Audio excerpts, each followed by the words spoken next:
나처럼 고생되나 내 일생 소원은 늘 찬송하면서 주께 더 나가기 원합니다.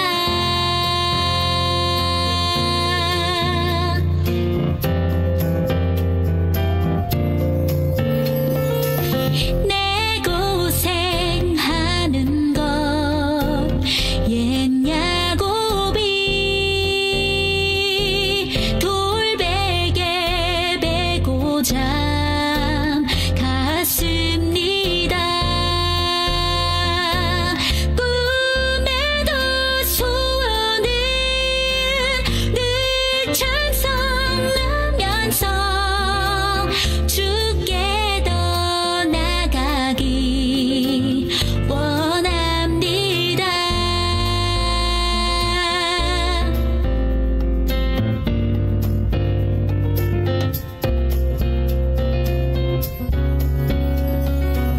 천국에 가는 길 험하여도 생명길 되나니 은혜로다. 천사들 부르니 늘 찬송하면서 주께 더 나가기 원합니다. 내 일생 소원은 늘 찬송하면서 주께 더 나가기 원합니다. 원합니다. 원합니다.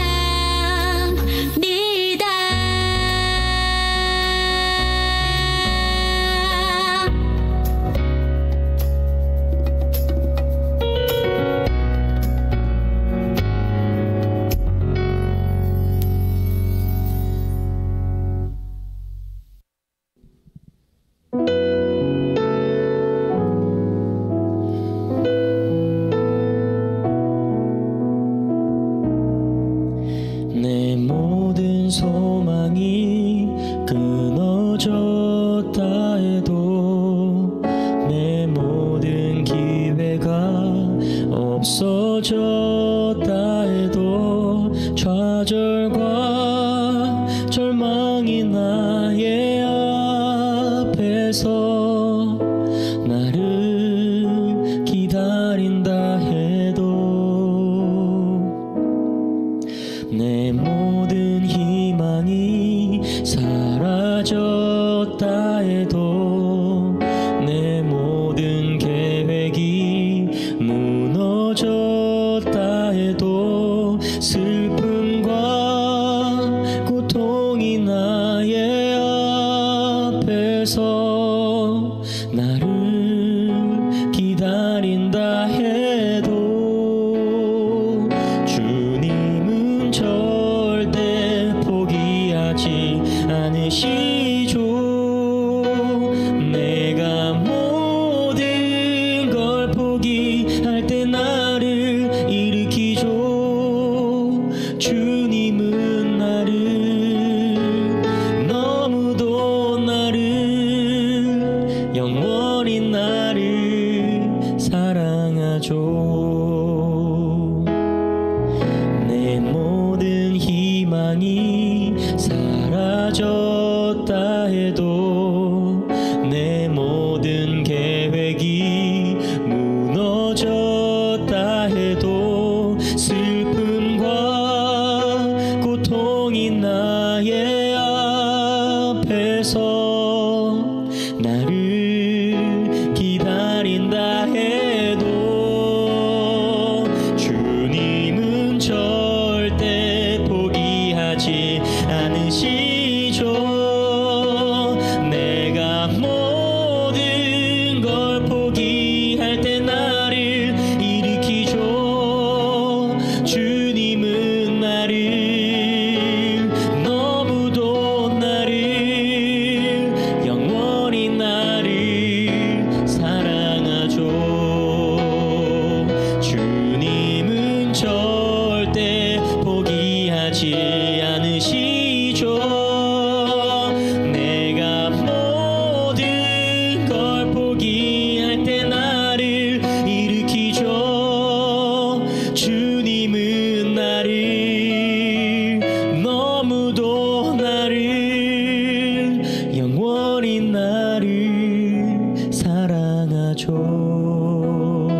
죄 많은 인생을 구원하려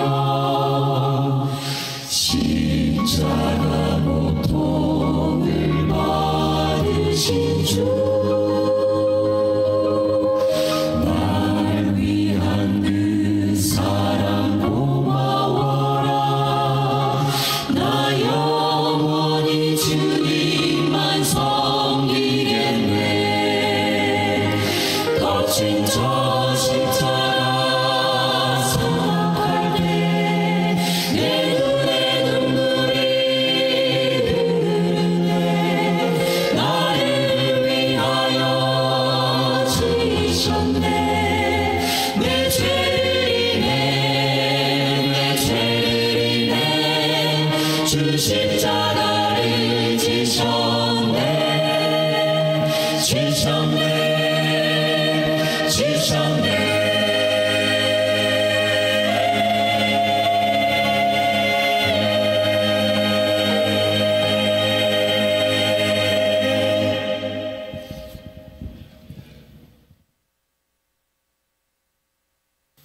야곱이 잠이 깨어 이르되 여호와께서 과연 여기 계시거늘 내가 알지 못하였도다.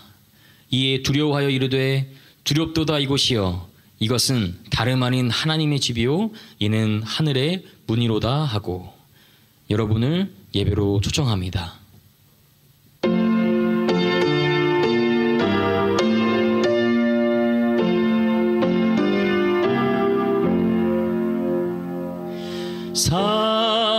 살아계신 주의 영 부어줍소서. 살아계신 주의 영 부어줍소서. 새로 지은 내 마음 속에 살아계신 주의 영 부어줍소서.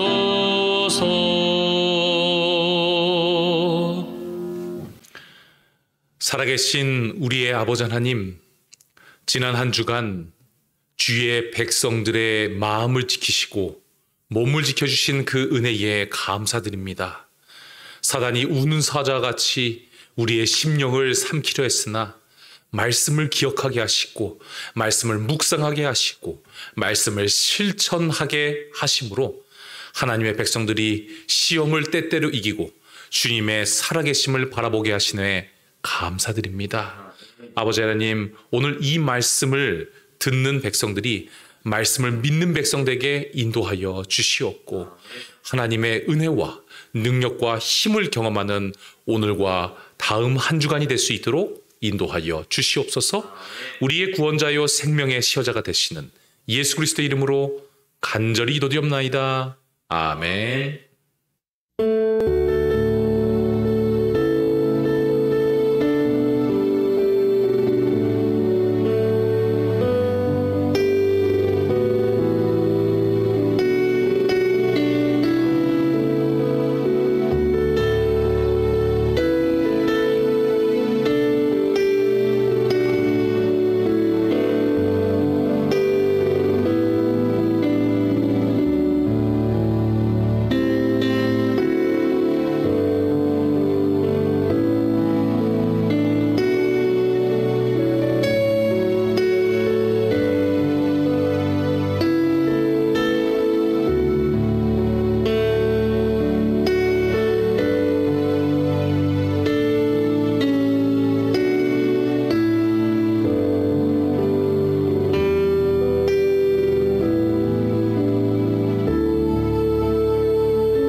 끌려가실 때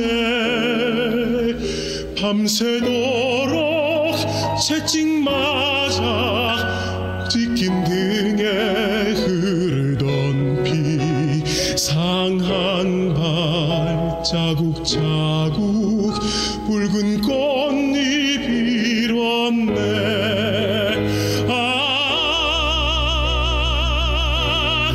저먼 골고다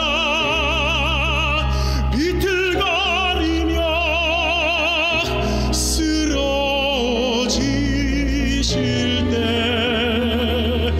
타는 목 마른 입술 적실물 한 모금 줄이 없었네. 소롱과 거친 역설에 귀담아 듣느니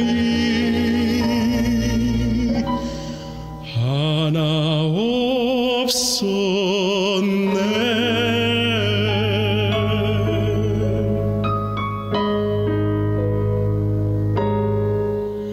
내 주님 갈바리 거친 십자가에 손과 발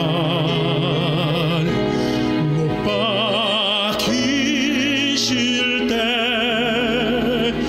이마에는 가시관과 옆구리에 깊은 장난 상한 몸 구석구석 붉은 꽃잎 일었네.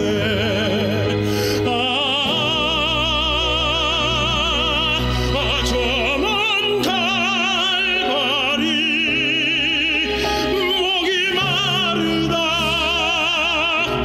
외치실 때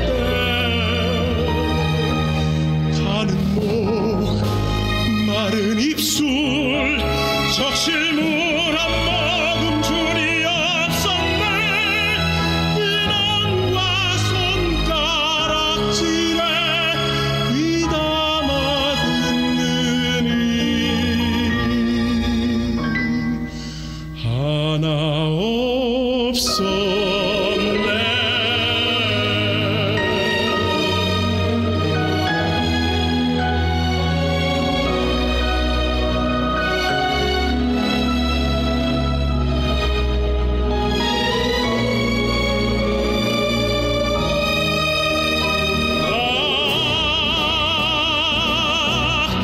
저 십자가에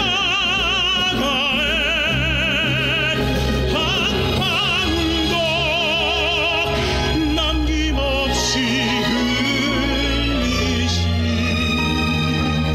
붉은 피 솟는 보혈 영원히 가라지 않는 물이라 온 세상 타는 갈증을 너가서 채우라.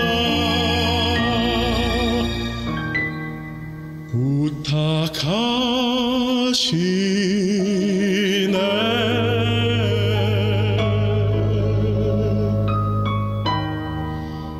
내가 목마르다.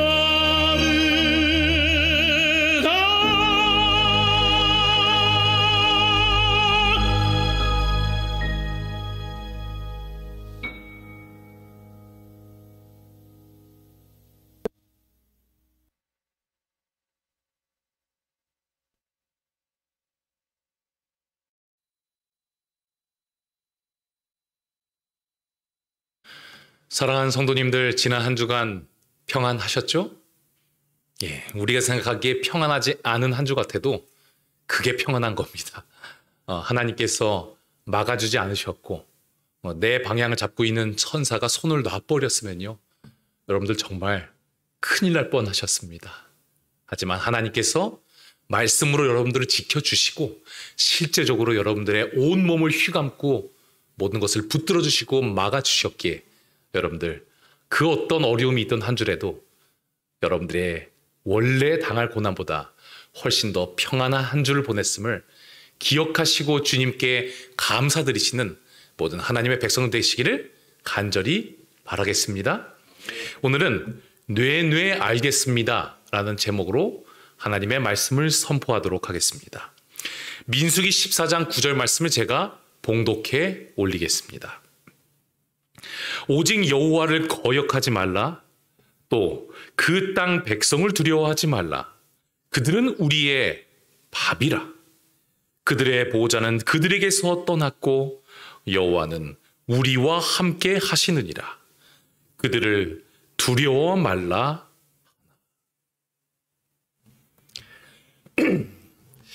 영국에 있는 한 고등학교에 우리 한국 여인과 결혼한 영국인 남편, 이 외국 사람이죠. 이 영국인 남편이 이 고등학교, 풀홈 고등학교라는 곳을 가서 이 한국인이 먹는 이제 한식을 소개를 한 적이 있습니다. 한국식 바베큐 먹어본 적 있나요? 라면서 이제 한국식 바베큐라고 하는데 뭐 말이 좀 복잡하고 화려해 보여서 그렇지 그냥 불판에 고기 구워 먹는 겁니다. 예, 뭐 별건 아니고요. 이 한국 불판에 고기를 굽고 그 고기 위에다가 쌈 위에 고기를 올려놓으며 그 위에 쌈장을 올려놓고 외국인들에게 이 음식을 먹이면 외국인들이 어떤 반응을 보일까? 굉장히 흥미로운 주제가 아닙니까? 그래서 이렇게 외국인들에게 이 음식을 대접을 하게 됩니다. 처음에 이 외국인들이 막 우스꽝스러울 이야기하면서 이 고등학생들인데 어이없어 합니다. 도대체 이 풀을 왜 먹는지, 저기 위에 있는 나뭇잎을 우리는 먹어본 적이 없는데 왜 한국 사람들은 나뭇잎을 먹는가? 그리고 이 소스는, 이 쌈장은 뭐 토마토 소스인가? 이게 도대체 왜 이렇게 먹는지 이해를 하지 못하고, 하지만 한번 도전해본다는 마음으로 입에 넣습니다. 그러자 어떠한 반응이 일어났을까요? 예술이라고. 학생들은 이 표정에서 이게 감춰지지가 않죠. 맛없는데 이렇게 억지로 하면 사람은 이 영적인 이런 것을 분별을 잘하는 존재라 다 압니다. 그런데 뭐 이 영상을 뭐 보신 분들이 없겠지만 보시면요, 정말 놀이동산에 간 것 같이 기뻐하며 이 학생들이 음식을 먹는 모습을 보게 됩니다. 이야, 막 예술이에요. 뭐 최고예요. 뭐 뷰티풀, 뭐 아름답다는 겁니다. 맛이 막 너무 아름답다고 이야기를 하고 있어요. 그리고 또 다른 학생들은 쌈장이랑 이 속까지 먹으니까 진짜 맛있다. 어떤 친구는 표현을 이렇게 합니다. 이 셰익스피어, 이 문학 하는 사람들의 후손이라서 그런지 뭐 표현이 아주 화려합니다. 선물 같대요. 선물을 열어보는 듯한 그런 맛이다. 이게 우리가 뭐 상상이나 할 수 있는 그러한 조합입니까? 이 도저히 상상할 수 없는 일이었죠. 외국인들이 쌈장에 쌈을 먹고 맛있어한다? 별로 맛없어 할 것 같은데 의외의 이 참 복잡한 조합이죠. 쌈에다가 고기를 넣고 쌈장 넣고 뭐 마늘도 넣고, 글쎄요, 외국인들은 이렇게 복잡하게 먹지 않는다고 하죠. 그런데 또 복잡한 음식, 섞여 있는 음식이 등장합니다. 여러분들은 뭐 고기를 드셔본 분들은 잘 아시겠지만 고기 먹은 이후에 고기를 다 먹지 않고 조금 썰어놔요. 그런 다음에 그 고기를 어떻게 합니까? 밥과 함께 김치를 살짝 넣고 볶기 시작하는 것인데, 요즘에는 이 피자 치즈까지 얻는데 그것만 하면 맛이 없을까봐 뭐까지 이렇게 뿌리고 있어요?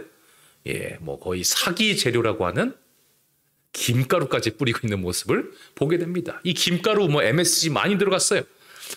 정말 맛이 없을 수가 없는 그러한 조합을 하게 되었을 때 우리는 이제부터는 이 예상을 할 수가 있습니다. 이 학생들이 맛있어 했을까요? 아니면 뭐 그저 그래 했을까요?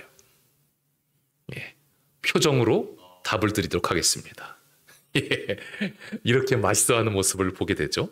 그리고 이 학생들이 뭐라고 얘기하냐면요, 확실히 이 문학하는 사람들의 후예라서 그런지 표현이 화려합니다. 일단 이 음식에 대한 맛에 대한 멘트는 좀 이따 할게요. 이거 다 먹고 가겠습니다. 야, 이게 정말 극찬의 표현을 어떻게 이렇게 고등학생들이 맛깔나게 표현을 하는지 재밌지 않습니까? 이 맛, 여러분들 잡숴보신 분들은 아실 거예요. 여러 가지 맛이 한꺼번에 나타나게 됩니다. 매콤, 새콤, 달달, 짭짤, 그리고 고기의 고소한 맛까지 나오는 이 음식. 요즘 전 세계 사람들이 이 한국인들의 여러 가지 섞어서 먹는 이 맛에 감탄하고 있다는 것이 전 세계적인 현상인 것을 우리는 알고 있는 것이죠. 예전에 우리 떠나신 우리 신정은 목사님의 아들 준혁이, 이 준혁이가 어디 뷔페집을 같이 가게 되었는데 그 나이 때 모든 남자 아이들이 하는 행동을 하고 있습니다. 음료수를 먹는데요. 콜라를 한 3분의 1쯤 따르고 환타를 그 옆에서 한 3분의 1 따르고 그리고 미란다를 또한 미린다인가요? 3분의 1을 따릅니다. 그리고 섞어서 먹으면서 이야 역시 섞어 먹으니 맛있다. 이거 준혁이가 이상한 게 아니고요. 그때쯤 남자는 다 그럽니다. 저도 그랬고요. 아마 우리 박 전사님도 많이 섞어서 드시지 않았을까. 이 폭탄 음료를 만들어서 드시지 않았을까라는 생각을 하게 됩니다. 이상하게 한국 사람들은 이 맛을 이렇게 섞어서 먹는 이 혼종을 만들면서 살아가는 것이죠. 그래서 얼마 전 어떤 영화에서는요. 우리나라 사람들 가만히 잘 만든 이 라면을 짜파게티와 너구리를 섞어서 먹게 됩니다. 그래서 영화에서 짜파구리 알아요? 마치 뭐 있는 음식처럼 이야기를 하는데 없는 음식입니다. 이 짜파게티와 너구리를 섞어서 짜파구리라고 말하면서 먹는 것이죠. 그랬더니 농심에서 돈을 더 잘 벌겠다고 아예 혼종 라면이 등장하게 됩니다. 짜파구리. 이 너구리가 눈에 불타고 있는 이 매운 짜파구리를 만들었다고 합니다. 아주 반응이 좋다고 하죠. 이 한국 사람들은 끊임없이 업그레이드를 위해서 혼종을 만들어가는 이상한 DNA를 가지고 있는 민족이라는 것이죠. 자, 또 혼종 음식을 제가 먹어본 적이 있습니다. 이거 제가 직접 먹어봤던 음식인데요. 이 음식의 봉지, 지금 요구르트 조그만 게 아니라 왼쪽에 보면 사람의 손 보이시죠? 이만한 봉지에 이제 요구르트 그림이 있습니다.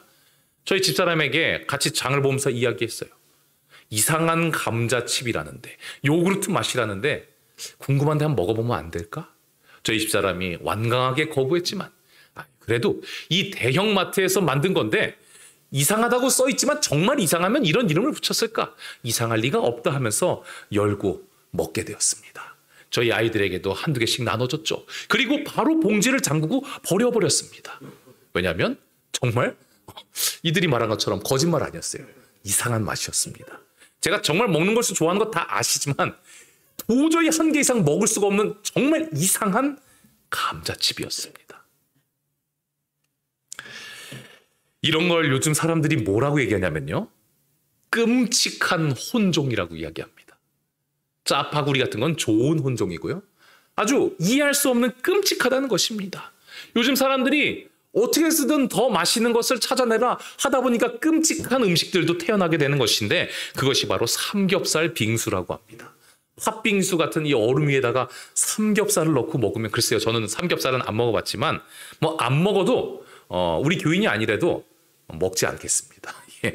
그리고요. 이 도너츠를요. 주변에 오이를 말고 깨를 뭐 여기까지는 괜찮은데 연어회를 말고 또 뭐 참치회, 연어회, 뭐 알 말아서 이렇게 도너츠 사람들이 먹고 싶지도 않고 그러한 이상한 음식이라고 끔찍한 혼종이라고 이야기하고 있고요.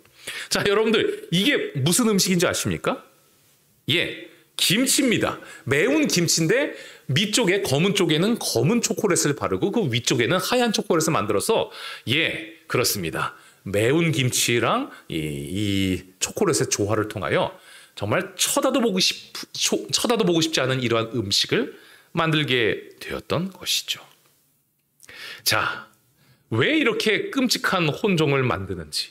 하지만 중요한 것은 이 모든 음식보다도 훨씬 더 끔찍한 혼종, 섞여 있는, 그래서 수많은 사람들을 괴롭게 하는 그 끔찍한 최고의 혼종을 소개해드리도록 하겠습니다. 이 끔찍한 혼종은 무엇일까요? 한겨레 21에서 우리 신문으로 유명한 회사죠. 그곳에서 조사한 이 내용이 있습니다. 20대에서 40대까지의 직장인 1023명에게 조사를 하게 되었는데요.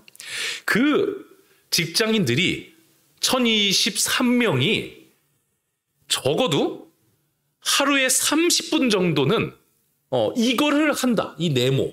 이것을 반드시 함께 한다. 38%. 이것을 30분에서 1시간까지도 한다. 29%. 1시간에서 2시간까지 하는 사람도 있다. 20%. 아예 안 하는 사람은 13%밖에 없다는 것입니다. 굉장히 직장인들이 많이 함께 하는 것 아닙니까? 자, 또 여러분들을 궁금하게 만들겠습니다. 이것을 해봤더니, 이 내목 안에 있는 것을 해봤더니 위로가 되더라 33%, 허무하다 비슷합니다. 했더니 더 짜증난다 오히려 26%, 했더니 아주 후련하더라 10%. 여러분들 이게 뭘 것 같습니까? 한번 맞춰보시겠어요? 박 전사님. 직장인들이 함께 이걸 했더니 이렇게 된대요. 자, 이것은 바로요 뒷담화입니다. 직장인들이 함께 뒷담화를요 30분 이상 하는 사람들이 거의 90%에 육박하다는 것이. 그렇게 일 열심히 하는데도 쪼개서 더해보면 최소 30분 이상은 뭐 누군가 뒷담화를 한다는 것이죠. 뭐 주로 상사가 많겠죠. 예. 보지도 않는, 별로 정보도 없는 상사이지만 가끔 들어오는 그 조그만한 정보를 가지고 별의별 상상의 나라를 다 펼치는 이 직장인들의 모습을 우리가 알아볼 수가 있는 것이죠. 여기서 끔찍한 혼종이 탄생하게 됩니다. 그것은 바로 무엇이냐면 사람들의 생각과 말이 섞여버린다는 것이죠. 아는 것도 없지만, 들은 것 하나지만 어마어마한 예상들을 하게 됩니다. 그리고 이것을 무엇이라고 요즘 현대어로 이야기하냐면 신조어죠. 뇌피셜이라고 합니다. 좀 어려워 보이는 말인데요. 분석을 해드리면 뇌와 피셜로 나누어지는데, 뇌는 뭐 우리의 뇌죠. 사람이 생각하는 개인의 판단이고, 피셜은 오피셜에서 이 공식적이라는 뜻에서 피셜만 가져와서 이제 짧은 단어로 만든 것이에요. 별로 들은 내용도 없지만 그 사람을 내가 좀 아는데, 그래, 그 소식을 하나 들으니 앞으로 저 사람은 저럴 거야. 아니면 이미 과거에 내가 보지는 않았지만 분명히 그렇게 행동했을 거고 그렇게 당했을 거야. 저 목사님 피부 보니까 이 피부, 야, 거칠거칠하네. 100% 부인이 아침에 밥을 안 해줄 거야. 본 적은 없어요. 그런데 뭐 피부 보니 척하면 척이지 이러면서 이러한 끔찍한 혼종인 뇌피셜들을 이야기하면 그것이 전해지면 사실처럼 어떤 목사님의 부인이 밥을 안 해줘서 그분은 항상 얼굴이 거칠하더라. 뭐 이렇게 소문이 나게 되는 것이죠. 헤어스타일이 어떤 여성분이 헤어스타일이 변한 거 보니 아이고 척하면 척이네. 헤어졌어. 안 그러면 저렇게 헤어스타일이 변할 리가 없어. 근데 알고 보니까 그냥 헤어스타일을 변화하고 싶었을 뿐이에요. 그런데 이미 소문은 너 헤어졌어? 이렇게 소문이 나게 된다는 것입니다. 이게 바로 어찌 보면 가장 악독하면서 세상을 어지럽히는 끔찍한 혼종, 이 섞여있는 정보들과 의견들이 아닐지 우리가 생각해 봐야 한다는 것입니다. 제가 아주 재밌게 본 책 중에 하나가 입 큰 개구리의 하품이라는 책입니다. 근데 이 책에는 이러한 내용, 어처구니 없는 내용이 기록이 되어 있습니다. 1946년 여름 기근이 돌 것이라는 소문이 남아프리카 대륙을 휩쓸었다.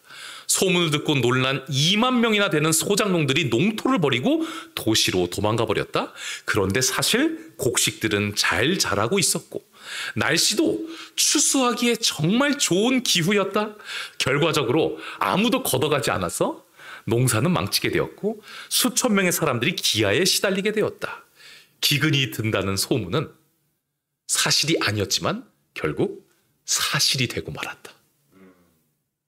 소문 하나가 이렇게 수만 명들을 고통스럽게 하고 굶어 죽게 하는 그러한 것을 보게 되는 것이죠. 이 모든 것이 뭐 때문이라고요? 무슨 피셜? 오피셜이 아니라 공식적인 사실이 아니라 내 뇌에서 나온 그렇지만 공식일 거야 라고 했는 이 뇌피셜 때문에 이러한 폐해들이 일어나게 된다는 것입니다. 이 뇌피셜에 대해서 미하엘 셀레는 이러한 나를 파괴하는 정체불명의 괴물 소문이라는 책에서 이렇게 표현을 합니다. 우리 모두는 소문의 유포자인 동시에 희생양이다. 공감하시죠? 사람들의 뇌피셜, 이 뇌의 판단, 그리고 마치 진실인 것처럼 내 소문을 내는 그것 때문에 수많은 사람들이 고통을 겪으며 살아가고 있으며 나 또한 누군가의 그런 행동을 통하여서 고통 가운데 살아가고 있다. 여러분, 올 한 해 1월부터 12월 초까지 얼마나 많은 뇌피셜로 다른 사람들의 이미지를 깎아 내리셨습니까? 제가 이 부분에서 자유로워서 말씀드리는 게 아닙니다. 저도 죄인이기 때문에 얼마나 이쪽에 연약한지 제 스스로 누구보다도 잘 알고 있습니다. 그런데 이상하게요, 하루하루가 지나고 내가 예측하는 것이 맞아 들어가는 경험이 생기는 그 시간이 될 때마다 조금씩 나이를 먹어가면 여러분 점점 뇌피셜이 강해져요. 왜냐하면 나의 예상이 맞아가는 확률이 높아지기 때문에. 그런데 틀리는 것도 많습니다. 그러면 어떤 마음이 들어요? 아니면 뭐 이러면서 지나가며 수많은 희생양들을 만들어가는 우리의 삶이 아닌지 올 연말에 한번 생각해 봐야 하지 않겠습니까? 이상한 제목이었죠? 이제는 왜 이런 제목을 제가 설정했는지 아실 겁니다. 뇌 알겠습니다. 뇌가 말하는 것에 알겠습니다. 사실이 아니라 네 알겠습니다가 아니라 그렇죠. 내 뇌가 맞죠. 알겠습니다. 내 모든 몸이, 내 입이, 내 생각이 나의 뇌에 순종하는 그런 것을 통하여서 수많은 백성들이 괴로워하며 살아가게 되는 것이죠.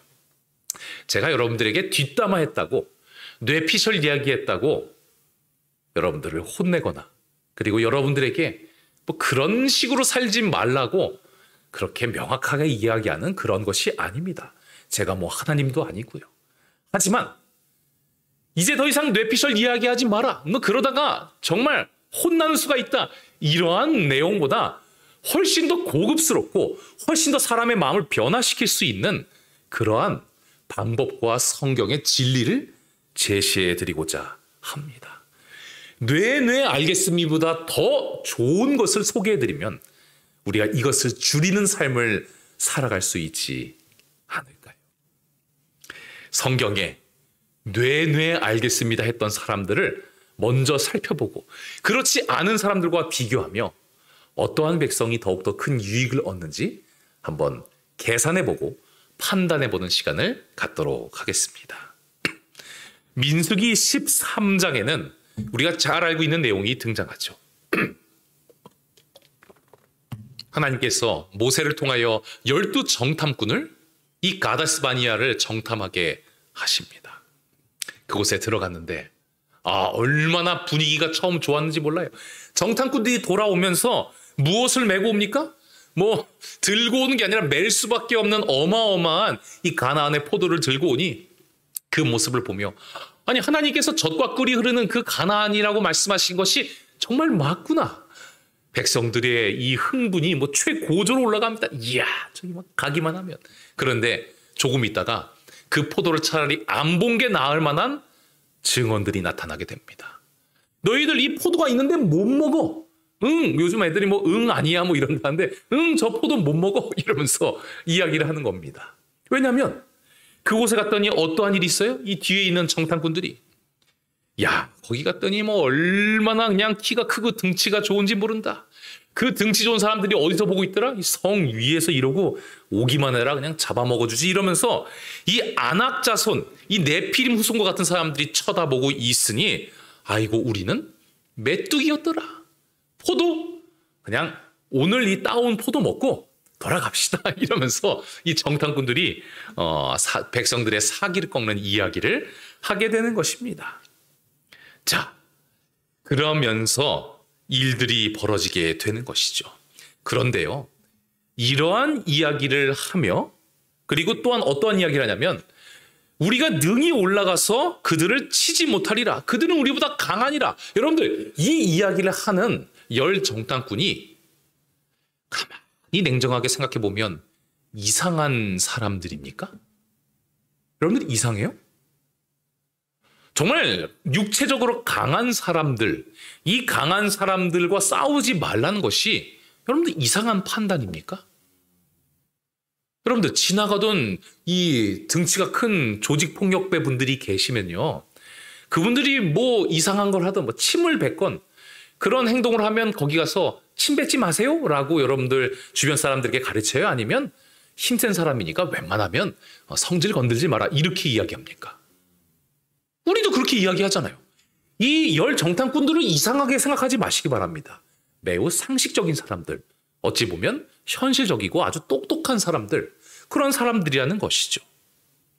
하지만 똑똑하고 그 세대 사람들에게는 똑똑하다고 인정받는 사람이지만 좀 아쉬운 선택을 한 사람들 정도라고 우리가 생각을 해야 한다는 것입니다.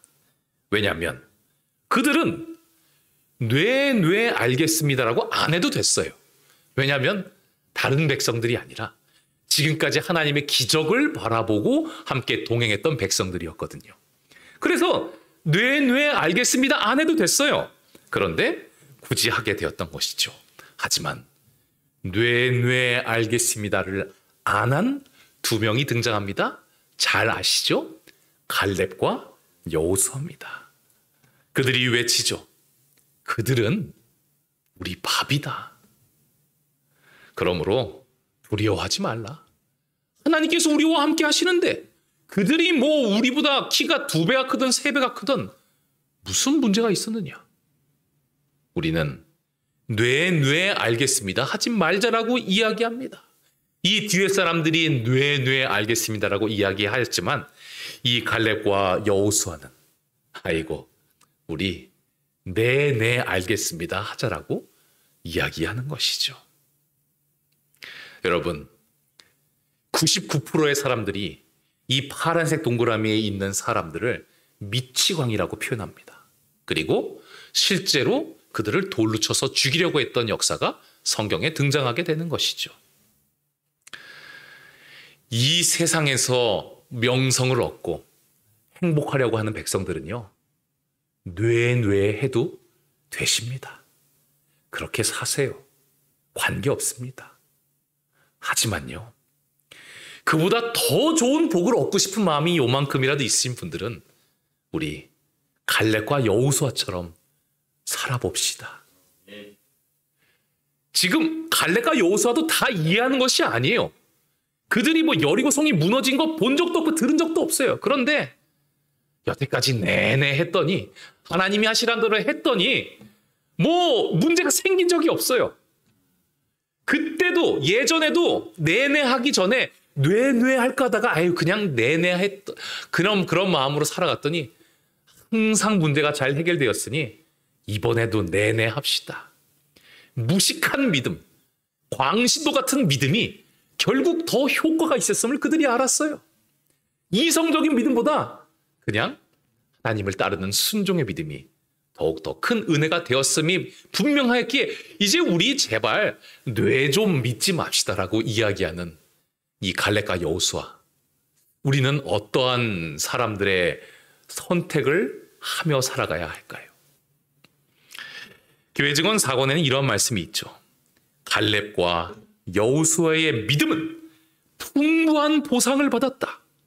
그분의 말씀을 따라서 하나님께서는 이 신실한 정탐꾼들을 그분께서 그들에게 약속하신 땅으로 인도해 들이셨다.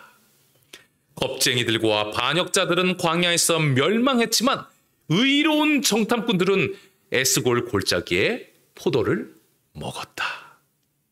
여러분, 포도가 아무리 맛있어봤자, 아무리 좋은 포도라고 해봤자 따와서 며칠 지난 것보다요 매달려 있어서 완전히 후숙된 게 더 맛있지 않습니까? 제가 세상에서 가장 맛있는 토마토를 다 먹어봤지만 진짜 맛있는 토마토는 제가 목회했던 안흥에서 먼저 따서 나중에 후숙시킨, 새파래서 나중에 후숙시킨 그 토마토가 아니라 끝까지 매달려 있어서 후숙이 다 돼 있는 토마토를 먹으니 차원이 다름을 깨닫게 되었습니다. 그들은 이 둘은 네 알겠습니다를 해서요. 에스골 골짜기에 가서 직접 후숙이 완전된 토마토, 진정한 행복을 누리게 되었죠. 어떤 토마토가 아니 어떤 포도요? 이런 포도를 이게 후숙도 완전히 돼 있는 이 포도를 그들이 직접 먹게 되었다는 것. 결국 우리의 삶이 뇌보다는 내 선택하는 것이 훨씬 합리적이다. 순종이 우리의 뇌보다 비교되지 않게 좋다라는 것을 우리는 기억해야 한다는 것입니다. 사랑하는 성도님들이시여, 우리의 뇌보다 하나님의 뇌가 있으신지 모르겠지만 하나님의 판단이 훨씬 더 종합적이고 훨씬 더 지혜로 빚어진 판단임을 기억하시고, 내가 좀 무식해지는 것 같아도 진리를 취하기 위하여서 이해되지 못하는 하나님의 말씀에 순종하는 우리 모두가 되시기를 간절히 바라겠습니다. 요한계시록 3장에는 마지막 시대를 살아가는 백성들에게 너희들이 뇌가 아니라 내가 필요하다라고 말씀하십니다. 요한계시록 3장은 마지막 시대의 이 라오디게아 교회 성도들을 향한 말씀이 기록되어 있죠. 그런데 정말 어떤 사람도 빠지지 않는 다양한 군의 사람들로 하여금 전부 하나님을 통하여 내를 통하여 구원받게 하시고 기쁨을 누리게 하시는 말씀들이 기록이 되어 있습니다. 참으로 종합 선물 세트인 것이죠. 그런데 이게 왜 종합 선물 세트이냐? 여러 사람들의 성향과 그것에 대한 맞춤 해답법이 기록되어 있는데요. 제가 설명을 해드리도록 하겠습니다. 라오디게아 교회 마지막 시대 교인들, 즉 여러분들 중에 이런 사람들이 있을 거라는 겁니다. 내가 말하기를 나는 부자라 부유하여 부족한 것이 없다 하나 내 곤고한 것과 가련한 것과 가난한 것과 눈먼 것과 벌거벗은 것을 알지 못하노라. 마지막 시대의 사람들은요, 내가 부족한 것이 없다, 나는 충분하다. 돈을 말씀드린 것이 아니라 이건 영적인 것이죠. 영적으로 괜찮은데, 충분한데 뭘 내가 더 하나님으로부터 많이 받을 수 있을까? 스트레스 받으면서 그렇게 믿습니다 하고 그렇게 성경을 열심히 읽고 죽으라 하고 신앙 활동할 필요가 있는가? 이러한 생각을 가진 백성에게 하나님께서 말씀하시죠. 내가 지금 너무 가난하다. 조금도 아니고 매우 많이 나에게 무엇인가를 받아야 한다라고 말씀을 하십니다. 그리고 내가 사랑하는 자를 징계한다. 17절의 사상을 가지고 있는 사람들은요, 주로 어떤 생각을 가지기 때문에 이러한 행동을 하냐면, 하나님을 알기만 하면 구원받지 않나? 하나님이 얼마나 우리를 사랑하시는지, 어떤 백성까지 구원하시는지 어느 정도만 알고 있으면 구원에 이르지 않나? 하나님이 얼마나 좋으신 분인데 하나님이 징계를 하신다고? 하나님에 대해서 잘 모르십니다. 이러한 생각, 이러한 사람들은요, 사람은 다 똑같아요. 두려움이 없고 명확한 우리에게 다가올 시험이 있음을 부인하게 된다면 누구든지 태만해집니다. 영적 태만의 삶을 살아가게 되는데, 하나님은 내가 아무리 사랑이 있어도 그건 아니라고, 너희를 살리기 위해서 내가 명확한 현실을 말씀하겠다고 말씀하십니다. 분명히 하나님은 말씀하셔요. 현대 진리를 전하는 교역자들은 라오디게아 교인들에게 보내는 엄숙한 기별을 소홀히 하지 말아야 한다. 참된 증인의 증언은 부드러운 기별이 아니다라고 분명히 기록되어 있지 않습니까?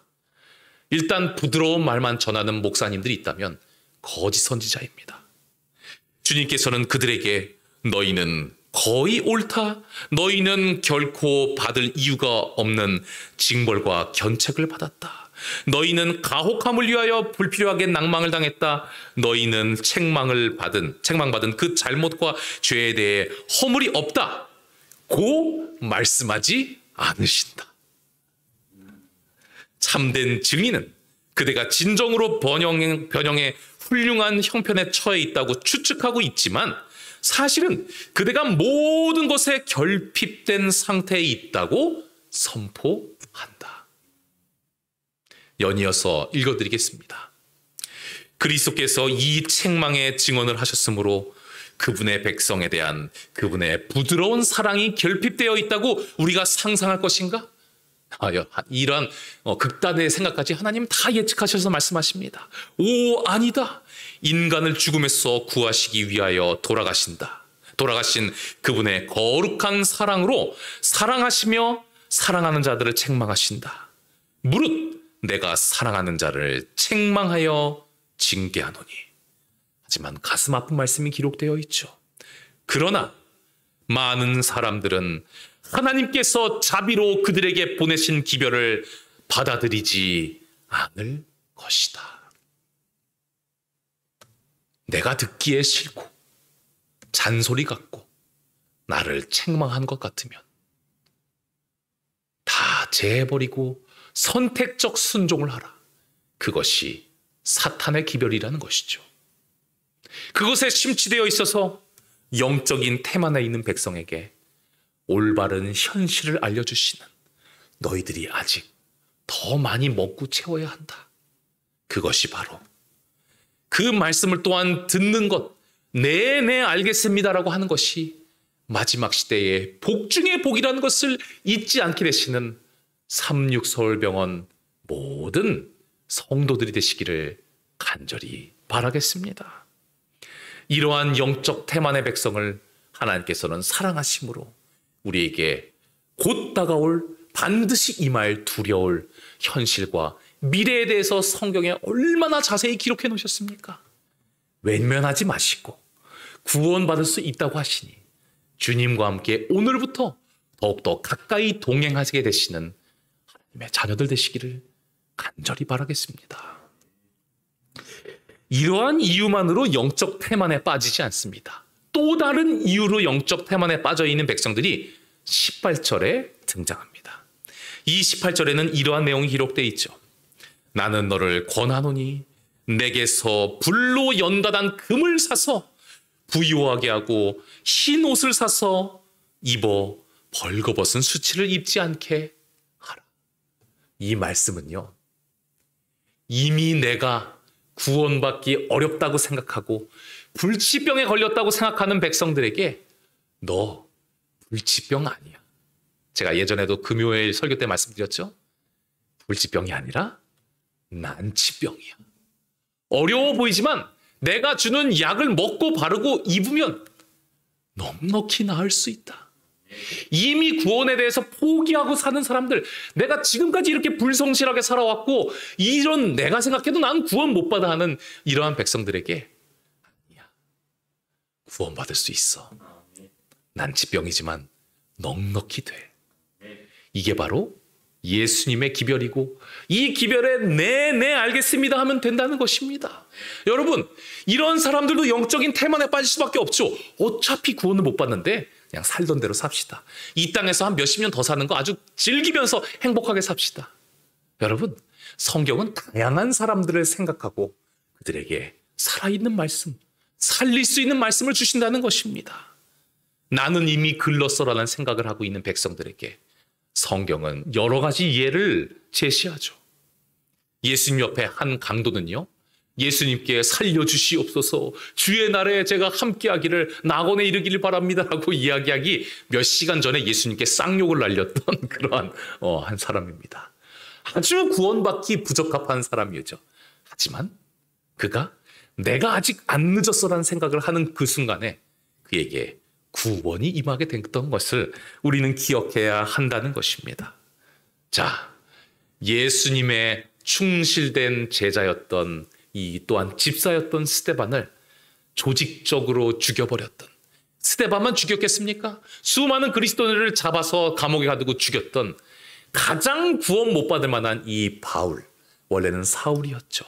하지만 그가 영치불구하고 아직 나에게 구원의 기회가 남아있다는 것, 지금부터 네네 알겠습니다 하면 된다는 것, 지금 이 전까지는 네 알겠습니다 하면서 죽였지만 오늘부터 네네 하면 된다는 것을 깨달은 바울은요, 정말 구원을 얻었어요. 하지만 이 바울과 비교하면 아무것도 아니었던 죄를 지었던 예수님의 제자 가룟 유다, 이 가룟 유다는 거짓말 좀 했고요, 돈 비리 정도 있었고 스승을 한 번 배신 정도 한 것이었습니다. 그리스도인들 죽인 거하고는 아예 비교도 되지 않아요. 죽었으면 바울이 죽었어야 되지. 뭐 바울의 죄에 비해 우리가 느끼기에는 발톱의 때밖에 안 됩니다. 그런데 이 가룟 유다는 너무 늦었다. 너무 늦었다. 이 생각에 결국은 목을 메어 죽을 수밖에 없었던 것이죠.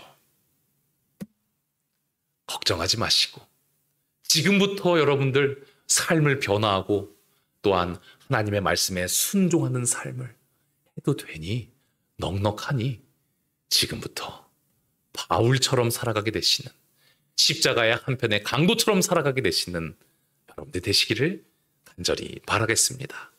한 말씀을 전해드리고 오늘의 말씀을 마치고자 합니다. 사람들의 뇌피셜로 인하여서 몰락한 한 성자의 이야기입니다. 마카리우스라는 정말 존경받는 이 초대 교부였습니다. 이 수도원 운동의 핵심이었던 마카리우스가 어느 날 억울한 소문을 들으며 사람들에게 몰매를 맞게 됩니다. 그 동네에 한 여인이 자신이 부정한 방법으로 임신하게 되었는데 어떻게 할까 하다가 화살을 돌리기 위해서 그 마을의 유명한 이 마카리우스를 통하여 자기가 임신하게 되었다라는 헛소문을 일부러 내게 됩니다. 사람들은 안 그래도 마카리우스가 좋으면서 하나 트집을 잡고 싶었어요. 왜냐하면 너무 완벽한 사람은 옆에 있으면 불편하거든요. 아마 뒤에 뭔가 한 가지는 구린 것이 있을 것이라고 항상 뇌피셜을 갖고 있었던 사람들이 잘됐다, 이번에 한번 때려보자 이러면서 가서 때리고 억울하게 맞은 이 마카리우스는 쫓겨나게 됩니다. 그런데 이 마카리우스가 그러한 형편에 처했음에도 불구하고 웃으면서 그 마을을 떠났습니다. 그리고요, 이전에는 성직자이므로 하나님의 말씀만 전하면 하나님으로부터 11금을 받으며 그냥 근근히 살았지만 이제는 뭐 노동을 아예 뭐 심각한 노동을 하지 않으면요 도저히 돈을 벌 수 없기에 아주 힘든 노동을 하며 돈을 조금씩 법니다. 그리고 어느 날 자신을 모함한 그 여인을 찾아가서 잘 살고 있죠? 제가 당신을 용서하고 당신이 회개하길 바람으로 이 나의 마음에 담긴 이 금액을 드립니다 하면서 돌아오게 됩니다. 이 여인은 결국 그 사랑에 감동하여 사실을 말하게 되었고 마을 사람들이 그에게 찾아가서 용서를 구하게 됐다는 우리 이 스토리를 듣게 되는 것이죠. 수많은 사람들이 자신의 이기심과 정욕으로 뇌 알겠습니다라고 이야기하는 그 순간에 노하기를 더디하는 사람이 사람의 슬기요 허물을 용서하는 것이 자기의 영광이니라라고 말한 이 마카리우스, 이 말씀을 통하여 뇌 알겠습니다가 아니라 네 알겠습니다라고 했던 마카리우스, 그는 하늘의 복을 쟁취한 사람이 되었음을 우리는 기억해야 할 것입니다. 사랑하는 성도님들이시여, 오늘 설교 제목이 바뀌었습니다. 이 바뀐 설교의 제목처럼 살아가게 되시기를 간절히 바랍니다. 여러분들의 뇌가 발달해봤자 뭐 얼마나 발달하겠습니까? 제가 아는 사람 중에 제일 머리 좋은 분이 저의 동기 박병호 목사님이란 분이 계신데 그분은 뭐 책을 한 번만 쓱 봐도 다 외우시더라고요. 요약, 요점 이런 거 필요 없는데 그분도 자신이 때때로 실수를 함을 고백합니다. 우리의 뇌가 하나님의 영적인 뇌와 비교할 수 없습니다. 하나님의 지혜를 기억하고 순종의 길, 그리고 유익의 길을 걸어가실 분들은 네 알겠습니다 하시기 바랍니다. 그리하여서 갈렙과 여호수아처럼 영원한 영적인 가나안 땅에 충분히 이르시는 영적 라오디게아 교인들이 되시길 간절히 바라며 오늘의 말씀을 마치도록 하겠습니다.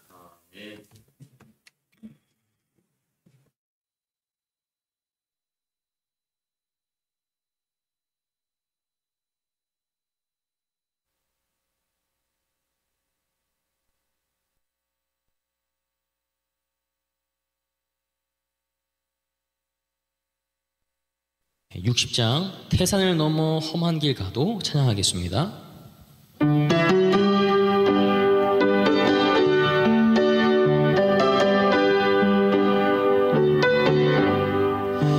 태산을 넘어 험한 길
아버지 하나님,